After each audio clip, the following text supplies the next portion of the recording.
Guys আজকে হঠাৎ করে আমি আমার ফ্রেন্ড লিস্ট চেক করতেছিলাম, তখনই মনে পড়ে গেল আমার এক পুরনো বন্ধুর কথা। আমার ফ্রেন্ড লিস্ট খোঁজার পরে দেখতে পারলাম সে আমার ফ্রেন্ড লিস্টেই নেই। সত্যি বলতে এটা দেখার পর আমার অনেক খারাপ লেগেছিল। আরে হ্যাঁ, ওর নাম্বার তো আমার কাছে আছেই, চলো ওকে ফোন করে গেমে ডাকা যাক। হ্যালো, কে?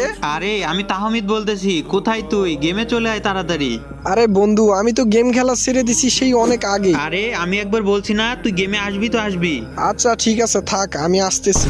কেন গেম ডিলিট করছিলি তুই? কি করব ভাই, আমাদের সঙ্গে যারা গেম খেলতো তারা যে কখন বড় হয়ে গেল বুঝতেই পারলাম না। সবাই তো গেম খেলা ছেড়ে দিছে। অনেক চেষ্টা করছিলাম কিন্তু গেমটা খেলার আর মনই চাচ্ছিল না।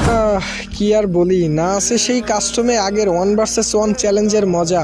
আরে আমি আছি না, আমার সাথে খেলবি তো? আমি তো এখন আর গেম খেলতেই পারি না রে। তো আগে গেম খেলতে পারতি নাকি? আগে তো নোবরা ছিলি। খেলা পারি না তো কি হয়েছে, তোর মতো তো আর তখন কিল চুরি করি নাই। অনেকদিন পর মজা পাইলাম বন্ধু। সো গাইস, আপনারাও কমেন্ট বক্সে বলে যাবেন আপনারাও কি আমার মতো পুরনো কোনো বন্ধু হারিয়েছেন।